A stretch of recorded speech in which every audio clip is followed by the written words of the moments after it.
السلام علیکم ورحمۃ اللہ وبرکاتہ۔ میرا نام عبدالوہاب ہے اور میرے چینل کا نام اے وہاب اکیڈمی ہے۔ تو اس چینل کے اندر ہم اسلامی تعلیمات کے بارے میں اور عربک لینگویج کے بارے میں کچھ دروس اپلوڈ کرتے ہیں، تو آپ سب بھائی سب بہنیں دروس آخر تک دیکھ لیا کریں تو آپ کو بڑا فائدہ ہوگا، بڑا نفع ہوگا انشاءاللہ تعالی۔ اور اگر کسی نے چینل سبسکرائب نہیں کیا ہے تو سب سے پہلے چینل سبسکرائب کرے، کمنٹ لکھ لے اور دوسروں کے ساتھ شیئر بھی کرے تاکہ آپ کو بھی نفع ہو اور آپ کے دوسرے بھائی بہنوں کو بھی نفع ہو۔ تو چلیے شروع کرتے ہیں۔ آج اس درس کے اندر ہم ایک کہانی پڑھیں گے، اکثر لوگوں نے تو سنا ہوگا اس کے بارے میں، تو چلیے شروع کرتے ہیں۔ یہ کہانی ہے حضرت سلیمان علیہ السلام کے بارے میں کہ حضرت سلیمان علیہ السلام کی طرف سے مخلوقات کی ضیافت، جب انہوں نے مخلوقات کی ضیافت اکرام دعوت کرنی چاہی تو وہ کہانی ہے۔ شیخ عبد الرحمن بن سلمان المقری نے کتاب العقائد میں نقل کیا ہے کہ حضرت سلیمان علیہ السلام نے جب دیکھا کہ اللہ نے ان کے لیے دنیا کو وسیع کر دیا اور دنیا اس کے ہاتھوں میں آ گئی تو کہنے لگے، اے میرے معبود، اے میرے آقا، اے میرے اللہ، اگر مجھے اجازت دے کہ میں تیری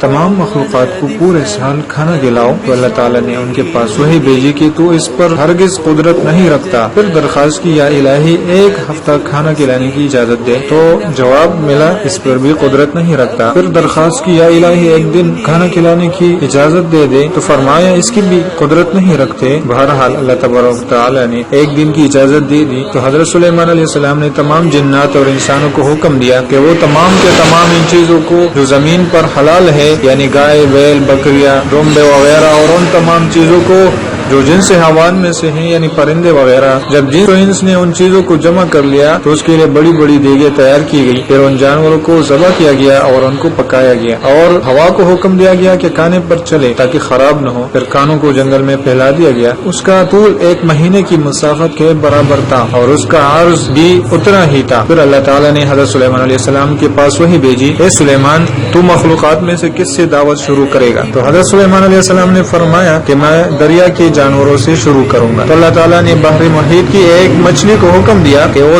حضرت سلیمان علیہ السلام کی ضیافت میں سے کھائے۔ چنانچہ اس مچھلی نے سر اٹھایا اور کہا، اے سلیمان، میں نے سنا ہے کہ تو نے ضیافت کا دروازہ کھول دیا ہے اور آج میری ضیافت تو کرے گا۔ حضرت سلیمان علیہ السلام نے فرمایا، لے اور کھانا شروع کر۔